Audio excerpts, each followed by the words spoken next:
Okay, today we are going to talk about Chapter 13 from the Autism Spectrum Disorders Foundations, Characteristics, and Effective Strategies textbook, which is on transition and adulthood. Here is a brief overview of the topics we will cover. First, we're going to talk about the meaning of adulthood for individuals with ASD. We're going to talk about the overview of transition and components of transition planning. So, what does adulthood mean for individuals with ASD? Unfortunately, that answer is not very clear. Adulthood for individuals with disabilities can be a very confusing time for both the individuals and families as well.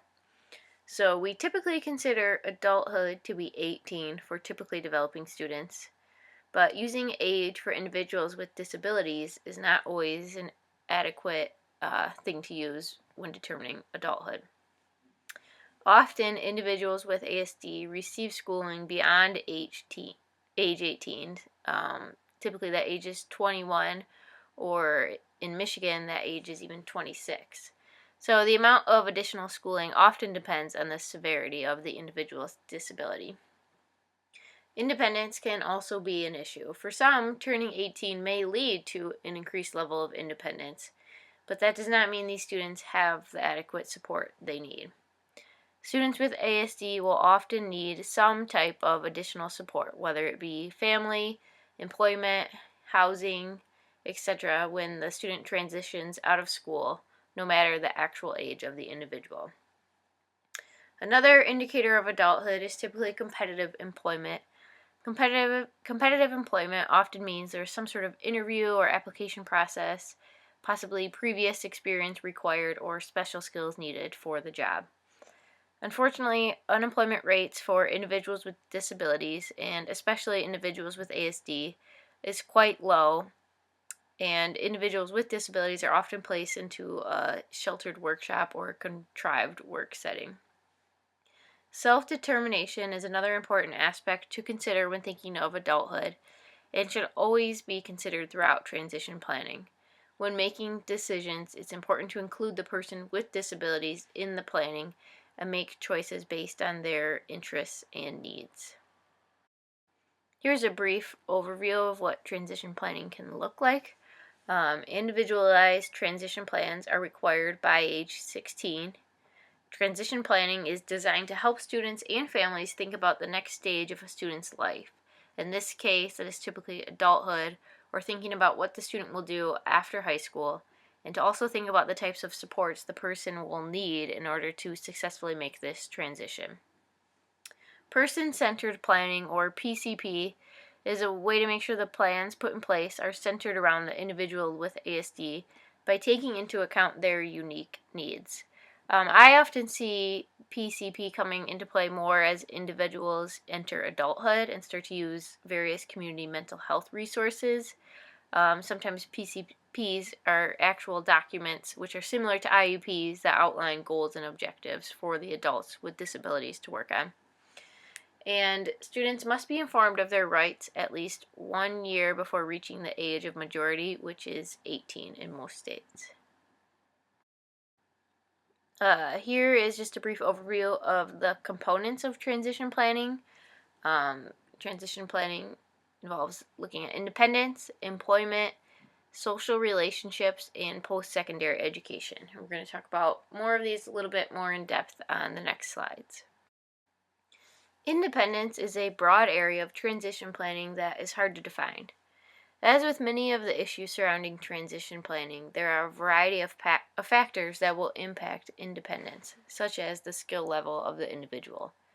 Choice making or self-determination is important to think about when talking about independence. We have a tendency to make choices for individuals with ASD on our own without involving them, but often, when given a choice between two alternatives, a meaningful choice can often be made by individuals with ASD. That is why it is important to consider choice making and self-determination in almost every aspect of life. Living options is another important consideration when thinking about independence. There are a variety of options, and each option presents its own set of advantages and disadvantages. Some living options include living with family, living with foster families, partially supported living or fully supported living, or independent living. There's not necessarily a right choice and a wrong choice when making this decision, and it will depend on a variety of factors. So the choice needs to be made based on what is best for each individual and the individual's family. There are a variety of employment models for individuals with disabilities. Employment for individuals with ASD can provide a variety of benefits, such as opportunities to make social connections, opportunities to continue skill development, and it can also provide financial rewards. It is possible for individuals with ASD to work in a variety of contexts, performing many types of work. Traditional models include sheltered workshops, such as a facility that employs only individuals with disabilities, supported employment, or competitive employment with or without the use of a job coach. Other models include a mentor model where a job coach does the initial training and then a coworker assumes the role of providing support for the individual with ASD. This type of model is actually something that you see that's common if you're a first or second year teacher. You're often provided with a mentor to consult with you as you learn on the job. In the job sharing model, the worker shares a job with a non-disabled peer who assumes the responsibility for providing support. This can also help foster social relationships with at least one other peer. In the training consultant option, a consultant from a human services agency provides training to coworkers who in turn support the individual with ASD. The advantage to these other types of models is that the primary responsibility for providing support is identified and facilitated within the context of the employment environment. Obviously, it is important to think about social relationships when you think about adults with ASD. Impairments in social skills is one of the defining characteristics of individuals with autism. So it's obviously important to consider social relationships when thinking about adulthood, especially since many aspects of adulthood require at least a limited ability to understand the intentions and desires of others. So it is important to think about the variety of relationships adults may have, such as relationships with coworkers, housemates, friends, love interests, and other individuals in the community.